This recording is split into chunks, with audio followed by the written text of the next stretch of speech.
사도 요한이 성경을 기록한 목적을 요한복음 20장 31절에 아주 정확하게 기록하고 있어요.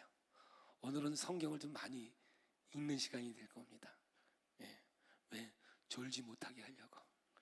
같이 읽어봐요. 시작. 오직 이것을 기록함은 너희로 예수께서 하나님의 아들 그리스도이심을 믿게 하려 함이요 또 너희로 믿고 그 이름을 힘입어 생명을 얻게 하려 함이니라. 여러분, 성경을 읽을 때 예수가 보여야 돼요. 왜냐?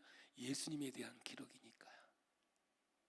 그래서 큐티를 할 때도 성경을 읽으면서 그 안에서 하나님의 모습이 보여야 큐티의 위대함이지, 그냥 글만 읽어가지고는 아무 의미가 없는 거예요.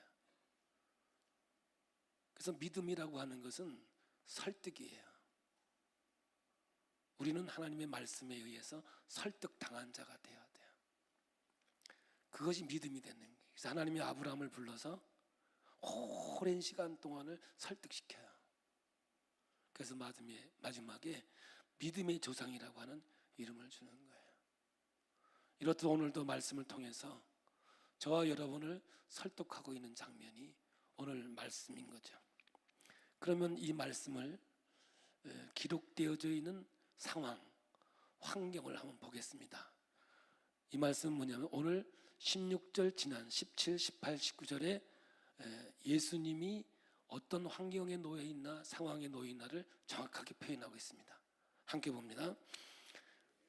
예수께서 예루살렘으로 올라가려 하실 때에 12 제자를 따로 데리시고 길에서 이르시되 보라, 우리가 예루살렘으로 올라가노니 인자가 대제사장들과 서기관들에게 넘겨지매 그들이 죽이기로 결의하고 이방인들에게 넘겨주어 그를 조롱하며 채찍질하며 십자가에 못 박게 할 것이나 제3일에 살아나리라. 지금 이 말씀이 기록된 상황은 예수님이 예루살렘으로 올라가는 거예요.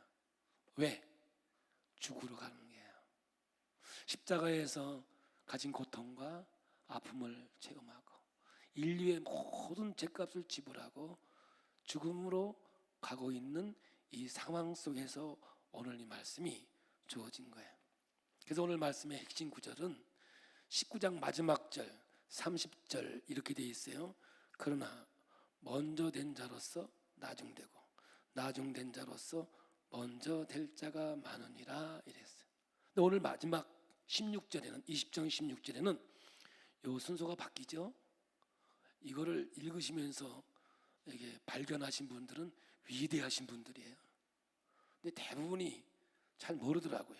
읽어볼까요? 이와 같이 나중된 자로서 먼저 되고 먼저 된 자로서 나중되리라. 뭐가 다른지 아세요? 앞에는 먼저 된 자가 나중되고 나중된 자가 먼저 되는데 이것도 바뀌어요. 이제 먼저 된 자가 나중된 자로서 먼저 되고 먼저 된 자로서 나중되리라. 그러니까 읽다 보니까 19장에 있는 말씀을 해석하기 위해서 20장이 나왔구나, 이렇게 이제 연결이 되는 거예요. 이걸 분명히 할 때 말씀의 기록 목적과 이 뜻을 우리가 알 수 있는 거예요. 그래서 이거를 세번역으로 번역하면 이렇게 돼요. 16절 이와 같이 꼴찌들이 첫째가 되고 첫째들이 꼴찌가 될 것이다. 이것을 해석하기 위해서 오늘 20장 1절부터 16절까지의 말씀을 준 거예요. 그러면 무엇을 봐야 될까요? 앞에 무슨 얘기가 있기에, 어떤 이야기가 있었기에 20장의 말씀이 나왔을까? 이제 우리는 그걸 봐야 오늘 말씀이 해석이 되어져 가는 거죠. 오늘 본문은 포도원의 품꾼의 비유예요. 그렇지만 정확하게 말해서 천국의 이야기인데, 이 말씀 속에서 우리는 예수가 어떤 분인가, 하나님의 마음이 어떤 분인가를 찾아내야만 하는 거예요. 그래야 그 말씀이 바로 그 말씀이었어? 이렇게 깜짝 놀라는 사건이 오늘 벌어져야 돼요. 그러니까 끝날 때쯤 놀라셔야 돼요. 그래서 이 말씀이었어? 그래. 근데 우리는 보통 먼저 된 자가 나중되고 나중된 자가 먼저 되리라, 이 말씀을 가지고 어떻게 쓰느냐면, 교인이 왔어요. 온 지 얼마 안 됐는데 막 새벽에도 나오고 막 식당에도 들어가고 뭐 너무 열심인 거예요. 봐라, 성경에 틀린 말 하나도 없다. 나중된 자가 먼저 되고 먼저 된 자가 나중되리라, 이렇게 해석을 하는데 이거하고 아무 관계가 없어요. 신앙생활은 해봐야 알아요. 네. 적어도 10년은 지나가 봐야 신앙의 형태가 보이고 그 사람이 어떤 믿음을 갖고 있는지 보이는 거예요. 열정만 가지고 믿음으로 볼 수 있는 게 아니에요. 그럼 뭐냐? 그 말씀이 그 말씀이구나. 제가 방언 한번 해볼게요. 방언. 그 말씀이면 로이 말이구나. 못 알아듣거든요. 근데 띄어쓰기만 하면 딱 알아들어요. 그래서 오늘 말씀 끝날 때 뭐만 하시면 돼요? 다 잊어버렸나 봐. 시작. 이 말씀이었어? 근데 이게 내 안에 생명이 되고 능력이 되고 한 주간 동안 나를 지배하고 다스리는 말씀이 되는 거예요. 그러면 19장에 있는 말씀을 이제 하나씩 살펴보면서 본문으로 넘어갑니다. 16절에 어떤 사람이 예수님에게 왔어요. 선생이요, 내가 무슨 선한 일을 하여야 영생을 얻으리까? 이제 영생에 관한 문제예요. 어떻게 해야 천국 갈 수 있겠습니까? 이야기예요. 이제 예수께서 이렇게 물어봐요. 어찌하여 선한 일을 내게 묻느냐? 선한 이는 오직 한 분이시니라. 내가 생명에 들어가려면 계명들을 지키라. 선한 분은 하나님밖에 없는데 네가 나한테 와서 얘기하니 너는 나를 하나님으로 보고 있느냐? 그런 거예요. 근데 아니에요. 그러면서 계명을 지켜라. 그러니까 아주 이제 자신이 있어요. 18절에 이르되 어느 계명이 오니까? 예수께서 이르시되 살인하지 말라, 간음하지 말라, 도둑질하지 말라, 거짓 증언하지 말라, 내 부모를 공경하라, 내 이웃을 내 자신과 같이 사랑하라 하신 것이니라. 이렇게 예수님께서 말씀하시니까 그 청년이 이르되 이 모든 것을 내가 지키었사온데 아직도 무엇이 부족하리까? 이랬어요. 이 청년은 뭐냐면 착각하고 있는 거예요. 자기 의지로, 자기 능력으로 천국 가는 줄 아는 거야. 내가 잘나서 똑똑해서 율법을 흠없이 지켜서 천국 가는 줄 착각하고 있는 거예요. 그러니까 예수님께서 이렇게 말해요. 내가 온전하고자 할진대 너 진짜 하나님 앞에 온전하려면 내 소유를 팔아 가난한 자들에게 주라. 그리하면 하늘에서 보화가 내게 있으리라. 그리고 와서 나를 따르라 하시니, 이래요. 그러니까 여러분 보세요. 이 청년이 재산이 많은 거로 근심하고 예수를 떠나요. 여기서 뭘 읽어낼 수 있느냐 하시면 기독교 복음을 읽어내야 돼요. 기독교의 복음은 믿음으로 이루어지는 것이지 내 행위로 이루어지는 게 아니구나. 이걸 여러분 일생 동안 잊지 말아야 돼요. 이 청년은 재물이 많았어요. 이 말씀을 듣고 근심해서 돌아갔어요. 저는 참 감사해요. 왜냐하면 우리 교회는 그렇게 큰 부자가 없어. 그냥 다 비스무리해. 그래서 이 설교를 해도 별로 시험 들 것 같진 않아. 근데 돈이 많은 사람은 덜컥해. 저거 나한테 팔아내려면 어떡하나, 이 걱정이 이제 앞서게 될 거예요. 예수께서 제자들에게 이제 말을 해요. 내가 진실로 너에게 이르노니 부자는 천국에 들어가기가 어려우니라. 다시 너에게 말하노니 낙타가 바늘 끼로 들어가는 것이 부자가 하나님의 나라에 들어가는 것보다 쉬우니라 하시니. 이렇게 청년들과 대화가 이루어지면서 제자들에게 예수님이 말씀해요. 그러니까 제자들이 큰일 난 거야. 이렇게 천국 들어가기가 힘이 드니 어떻게 하면 좋겠어요? 이야, 저 사람도 근심하고 떠났는데 누가 주님을 따르며 천국에 들어갈 수 있겠나? 이렇게 해서 근심이 와서 이제 제자들이 이런 말을 해요. 25절, 우리의 마음하고 비슷하니까 함께 읽어봐요. 시작. 제자들이 듣고 몹시 놀라 이르되 그렇다면 누가 구원을 얻을 수 있으리까? 그러니까 예수님께서 이제 아주 의미심장한 얘기를 드디어 하십니다. 26절입니다. 예수께서 그들을 보시며 이르시되 사람으로는 할 수 없으나 하나님으로는 다 하실 수 있느니라. 이 말씀 속에서 우리는 뭐냐면, 아하, 하나님 나라는 인간이 의지로 똑똑해서 잘나서 가져서 가는 게 아니라 하나님이 들어가게 하면 들어갈 수 있는 곳이구나.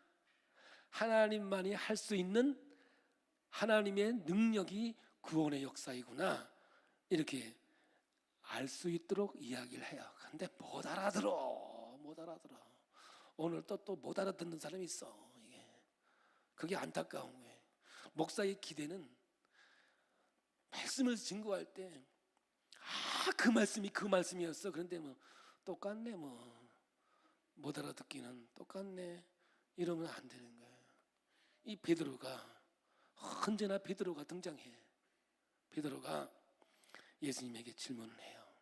아주 이제 잘난 척을 하는 거야. 이제 꼭 나와. 어디 간들 꼭 이런 사람이 있어. 근데 이 사람이 뭐냐? 위장병 환자야. 19장 27절이야. 시작. 이에 베드로가 대답하여 이르되 보소서, 우리가 모든 것을 버리고 주를 따라 싸운대 그런즉 우리가 무엇을 얻으리까? 예수님을 평생 따라다녀도 바뀐 게 없어. 그의 목적은 오직 예수를 통해서 한 자리 해보겠다는 거야. 내가 좀 뭔가 상을 받고 느껴보겠다는 거예요. 여러분, 베드로는 배도 버렸어요. 부모도 버렸어요. 다 버리고 예수님을 따랐어요. 그러니 우리는 다 버리고 예수님을 따랐으니까 우리에게는 큰 상이 있겠지, 보상이 있겠지 하면서 예수님에게 이야기한 거예요. 그런데 여러분, 안타까운 것은 예수님이 예루살렘으로 올라가는 이 여정 속에서 십자가에서 죽으러 가시는 것을 조금 더 기억하지 못한 채 오로지 자기의 소유, 자기의 목적을 달성하기 위해서 이렇게 예수님을 따라가게 된 것을 표현하고 있는 거예요. 오늘 포도원의 품꾼의 비유는 이 베드로의 질문과 대답의 이야기예요.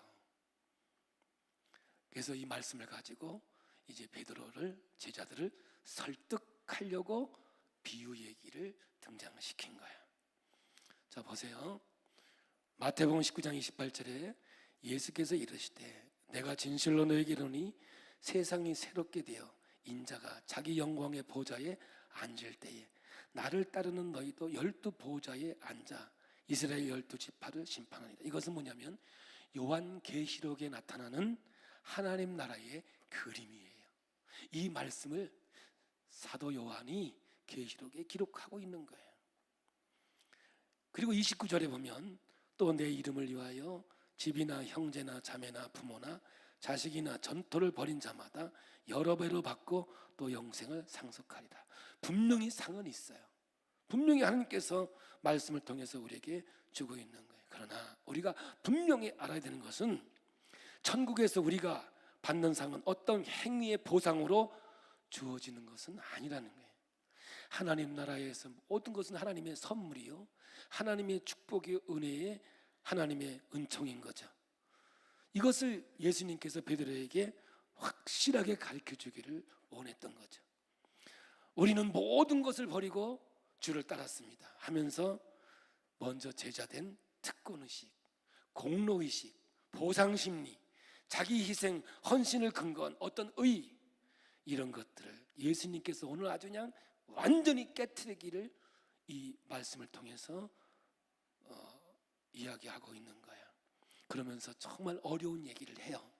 30절이에요. 그러나 먼저 된 자로서 나중되고 나중된 자로서 먼저질 때가 많으니라. 이렇게 말하니까 더 모르겠는 거예요. 이제 제자들이 한마디로 멘붕에 빠져 있는 거예요. 도대체 뭐냐? 그러면서 이제 20장 1절로 연결해서 가는 거예요. 우리 성경에는 빠진 성경 구절이 하나 있어요. 여기에 보면 접속사 그러므로, 헬라어로 가르, 그러므로 이것이 빠져 있어요. 그래서 사실 넣어서 읽어야 돼요. 그러므로 천국은 마치 품꾼을 얻어 포도원에 들여보내려고 이른 아침에 나간 집주인과 같으니. 그래서 여기는 품꾼의 얘기가 아니라 주인의 마음을 이야기하는 거예요. 하나님의 어떠하심을 이야기하고 있는 거예요. 집주인과 같은 거예요. 그러므로 오늘 이 성경에서 품꾼이 주인공이 아니에요. 하나님의 마음이 주인공이에요. 오늘 우리는 이 말씀을 통해서 하나님은 어떤 마음인가, 어떻게 하나님은 우리를 구속하시고 영원한 천국 백성으로 삼길 원하시는가, 이 이야기를 가지고 오늘 베드로를 설득하고 제자들을 설득했듯이 저와 오늘을, 여러분을 설득하고자 이 말씀을 주십니다. 여러분 인력시장 가보신 적 있으십니까? 저는 인력시장에 가본 적은 없고 인력시장을 본 적이 있습니다. 제가 대학원을 다닐 때 마산에서 서울로 가면 새벽에 도착을 합니다. 새벽에 도착해서 새로운 백화점, 그 영동, 명동 가까이에 우리 스쿨버스가 있어서 거기까지 가면 새로운 백화점 앞에 인력시장이 있어요. 그러면 막 중국 기술자들 이 팻말이 있어요. 중국집, 한식집, 그리고 또 이렇게 있는데 맨 이쪽에는 뭐냐, 아무 기술도 없는 그러한 사람이 있는 거예요. 근데 여러분 보세요. 사람들이 와서 하나씩 하나씩 데리고 가요. 근데 여러분 여기에 품꾼이라는 말은 뭔지 아세요? 종은 그래도 주인이 있어서 먹고 사는 데 지장이 없어요. 가족을 부양하는 데도 지장이 없어요. 근데 여기 품꾼은 하루 벌어 하루 먹는 하루 노동꾼이에요. 만약에 선택받지 못하면 굶어야 되고 가족이 전부 다 굶어 죽어야 되는 그러한 상황 속에 놓이는 사람이 여기 품꾼이에요. 여러분 보세요. 선택받은 사람은 그래도 하루 일당을 벌어서 가족을 먹여 살릴 수 있지만, 거기서 선택받지 못한 사람은 가족을 굶겨야 되는 그 고통 속에 있는 사람이 여기 품꾼의 위치요, 상황인 거예요. 근데 여기에 포도원 지기가 아침 일찍 나갔어요. 아침 일찍은 뭐냐면 오전 6시가 아침 일찍이에요. 가서 보니까 사람들이 있어요. 그래서 이 사람을 불러요.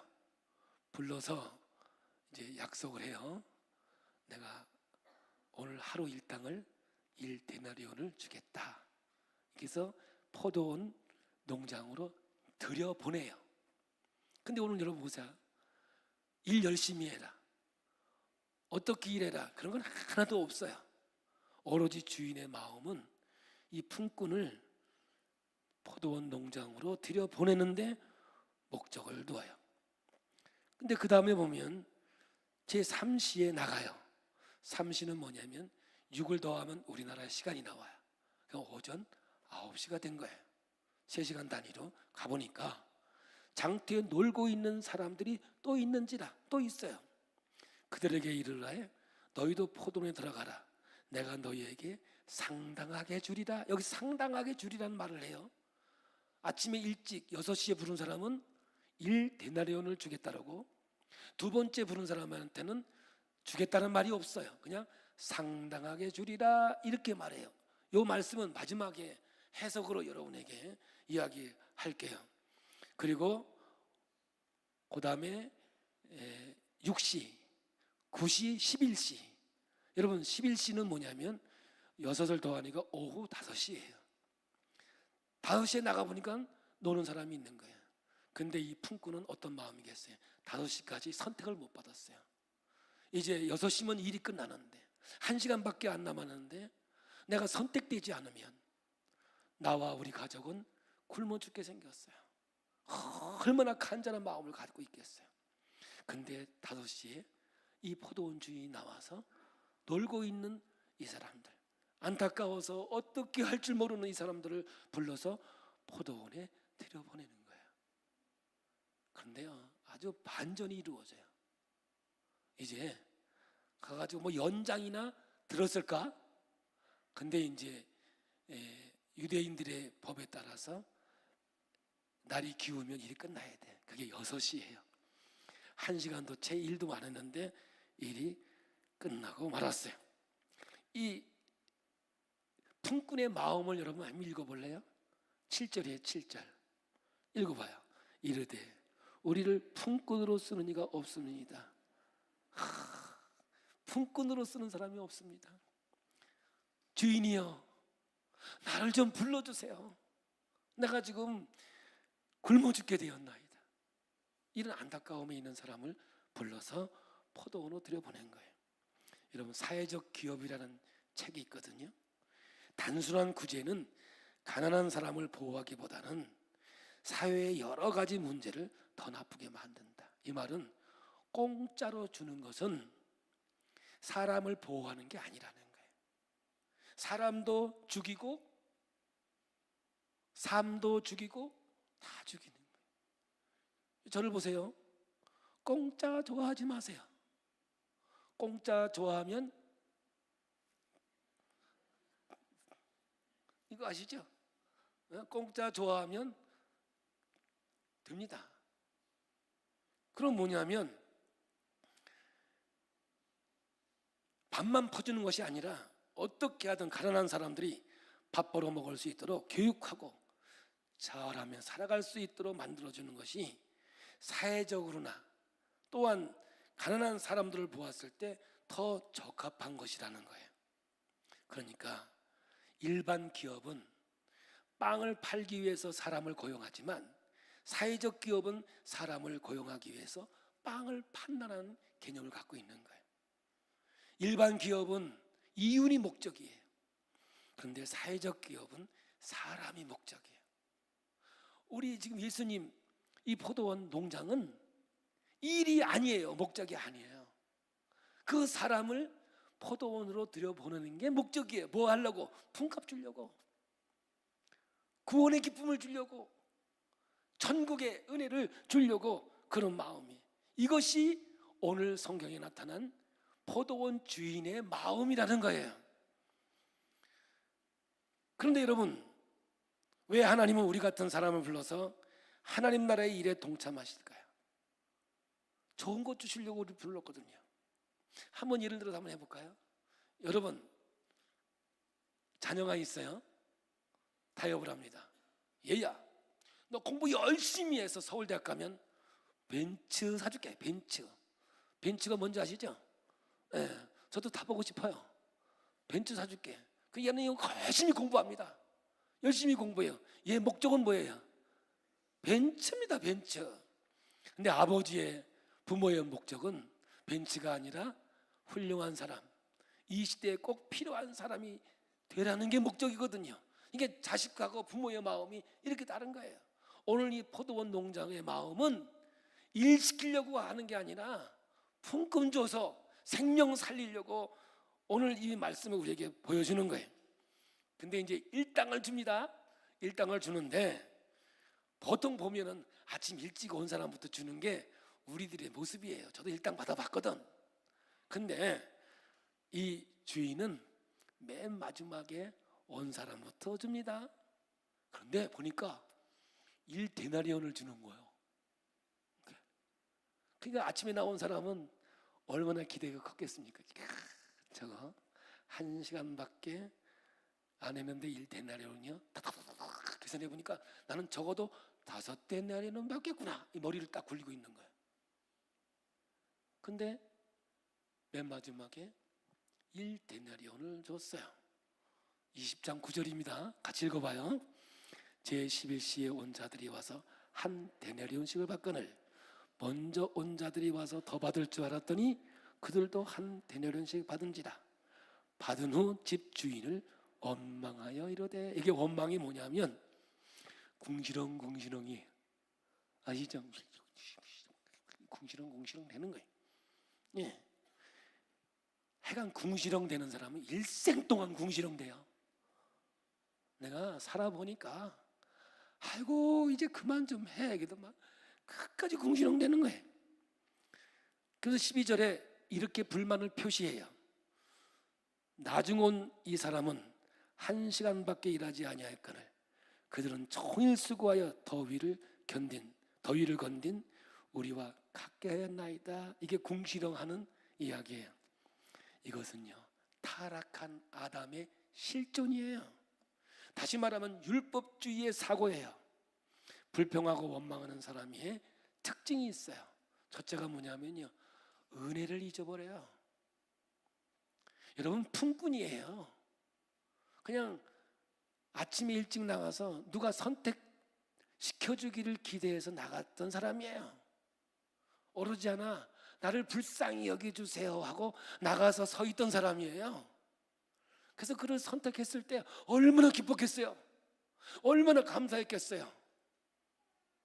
그 감사를 여러분 품값 받는 순간에 다 빼앗기고 다 잃어버렸어요. 여러분 사람이 은혜를 기억하면 그 인간이에요.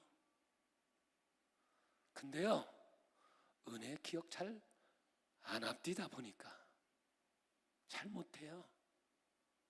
예.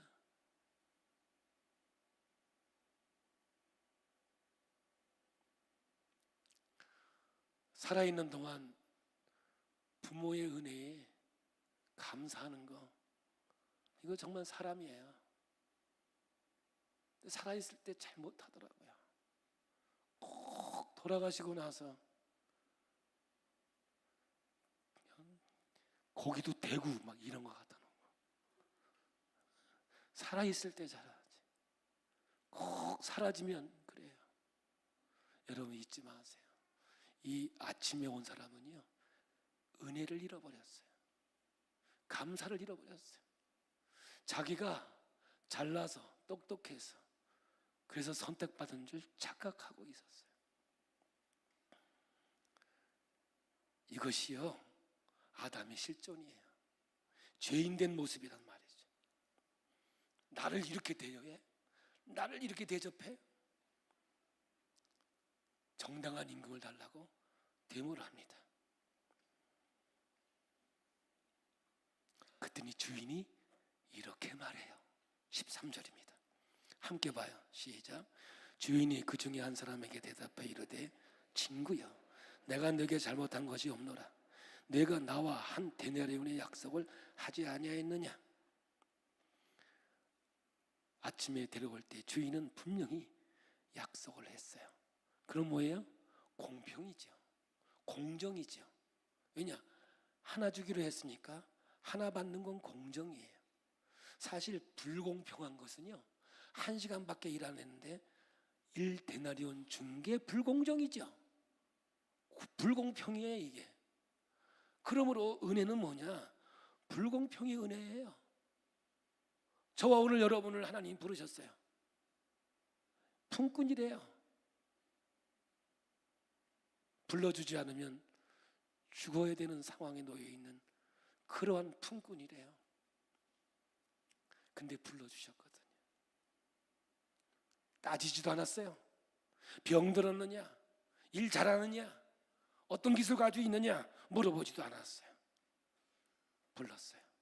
그런데 궁시렁대면서 이 주인에게 대들어요. 그러니까 예수님께서 이렇게 말해요. 14절입니다. 내 것이나 가지고 가라. 나중 온 이 사람에게 너와 같이 주는 것이 내 뜻이니라. 내 것을 가지고 내 뜻대로 할 것이 아니냐. 내가 선함으로 내가 악하게 보느냐. 여러분 공평을 따지지요. 하나님은 우리에게 와서 선악을 따지지 않아요. 너 잘 살았니? 못 살았니? 너 죄 졌니? 안 졌니? 하나님 우리 와서 안 따져요. 하나님은 우리를 무조건 사랑하셨고 무조건 불러주셨고 무조건 하나님의 백성으로 삼아주신 거예요. 이건 율법으로는 의가 아니에요. 그런데 하나님의 의는 긍휼이 은혜예요. 헤세드, 하나님의 은혜예요. 이 긍휼이에요. 하나님의 마음은 긍휼이지 옳고 그름이 아니에요. 그런데 오늘 우리는 끊임없이 맞다 틀리다의 인생을 살아가요. 이게 옳으냐 저게 옳으냐, 선악과를 따먹지 마라, 옳고 그름의 열매를 먹지 마라, 반드시 너 죽는다. 창세기에 그 말씀을 주어서 아담의 그 죄를 우리는 기억하지 못하고 살아가는 거예요. 여러분, 하나님의 사랑, 하나님의 정의는 십자가 위에서 죽어주신 사랑이고 십자가에서 이루어진 의예요. 우리를 긍휼히 여기기 위해서 지불된 사랑인 거예요. 지금 예수님은 오늘 이야기를 통해서 예수님 자신이 죽음을 위해 예루살렘으로 가고 있고 십자가를 통해서 인류의 구원의 역사가 있음을 말씀하고 있는 거예요. 아까 20장 4절에 그들에게 이르되 너희도 포도원에 들어가 내가 너희에게 상당하게 주리라 하니 그들이 가고 있어요. 아침에 부른 사람은 1데나리온을 준다고 그랬어요. 두 번째 부른 사람부터는 1데나리온이 아니에요. 상당히 주리라. 이게 뭐예요? 죗값을 지불하리라 이거예요. 너희들의 죗값을 내가 지불해 주마. 이것이 예수님께서 하나님의 긍휼의 말씀을 전하고 있는 거예요. 그러면서 19장 30절에 마지막으로 하신 말씀 16절에 다시 한번 얘기해요. 같이 보겠습니다.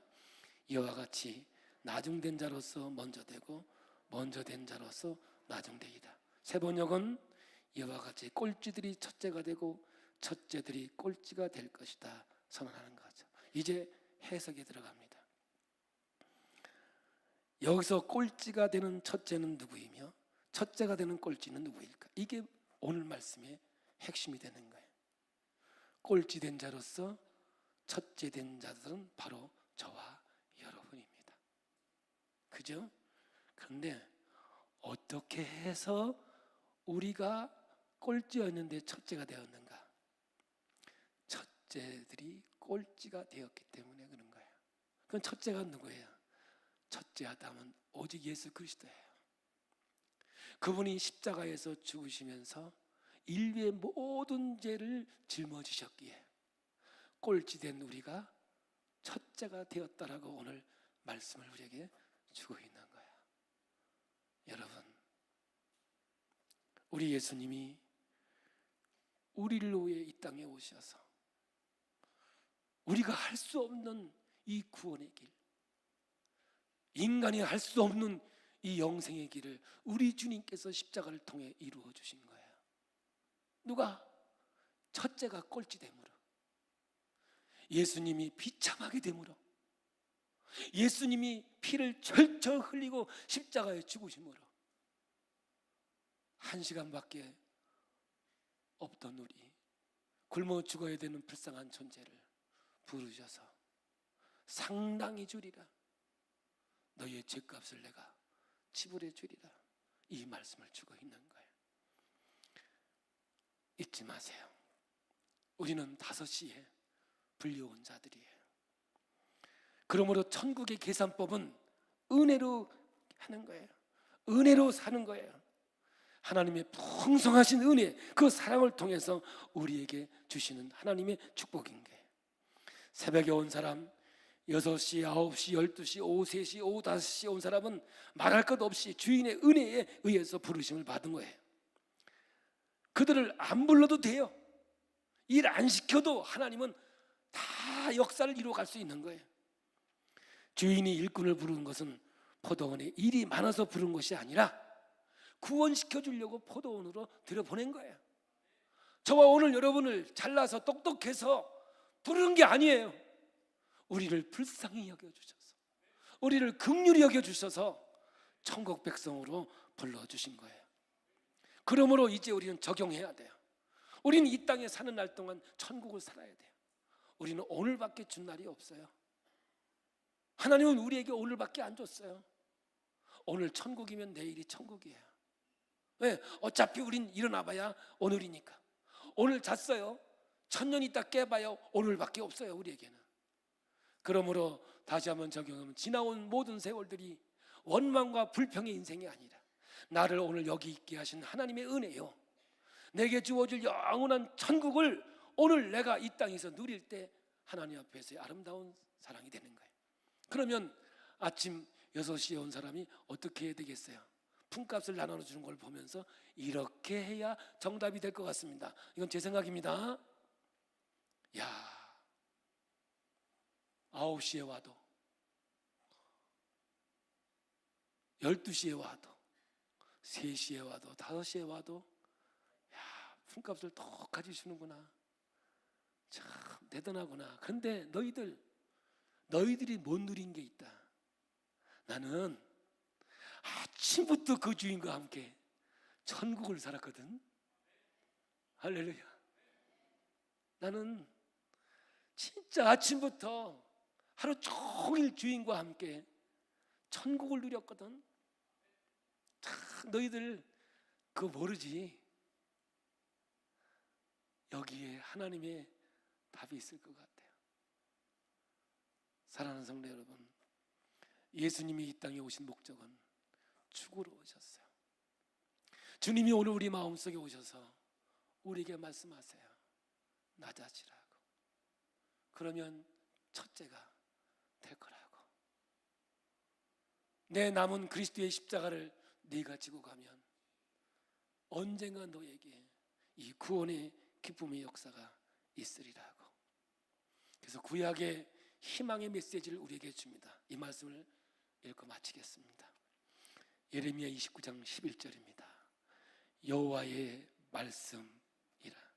너희를 향한 나의 생각을 내가 아나니 평안이요 재앙이 아니니라.